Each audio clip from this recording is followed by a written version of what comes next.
107.5 The Game Podcasting is sponsored by Modern Exterminating, a family-oriented company. Professional, honest, and dependable pest control solutions. We're your one-stop shop for all pests.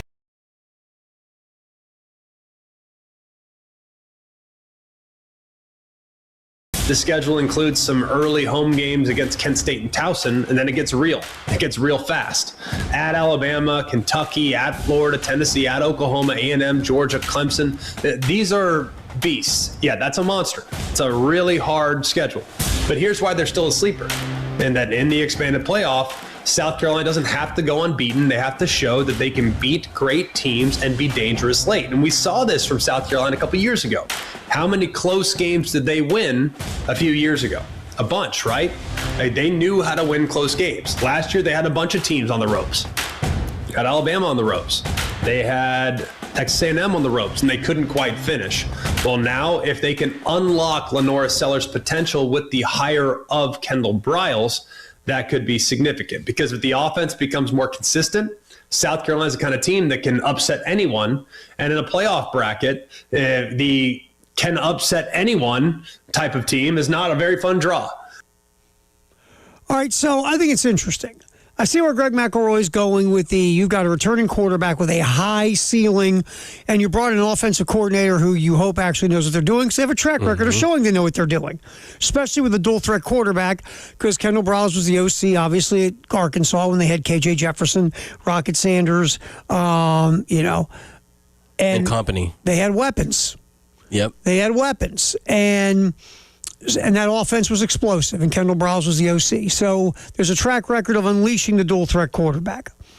And with they have like 700 offensive linemen that have come in. Jacarius Peak leading the way. He should be the starting left tackle. It feels like you have added bodies to your issues, whether it's the offensive coordinator, the offensive line. Defensively, did you lose? You lost some stuff in the secondary? Absolutely.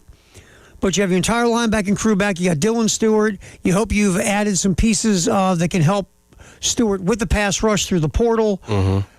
So you go, okay, if some things can work, if a couple things go the right way, and if Kendall Briles can truly unlock LaNorris Sellers and take him even past what he was 2 years ago, then you might have something. Now, again, the schedule's a bear on paper. It is every year.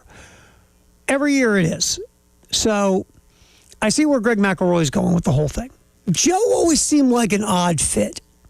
Lifetime NFL guy, except for the year before he came to South Carolina. Mm-hmm. He went to the college game. I felt like this with Joe DeCamillis. He's a ball coach. Yep. Loves coaching special teams. Had been in the NFL for a long, long time. Maybe he just wasn't getting some NFL job sniffs. So he said, I'm going to go to college. So he's in college for a year. Then he became special teams coach here at South Carolina. Mm-hmm. And he talked to the media. He was fine when he talked to the media. But in the NFL, remember, special teams coaches aren't being trotted in front of microphones all the time in the league. Right.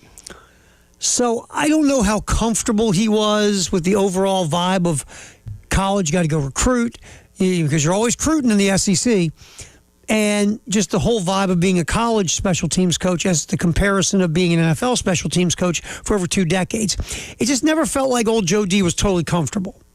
The offense was Tessa Johnson in the first half, where in the second quarter, she was just throwing up threes, and it was just nothing but net. After LSU would come back with a score to kind of close the game within one, here comes Tessa Johnson with the ball, shooting threes and just being efficient. She's known as the SEC leading three-point shooter in total three-point attempts and in three-point percentage with 49.5. Oh, she's making threes. Them. There's no doubt.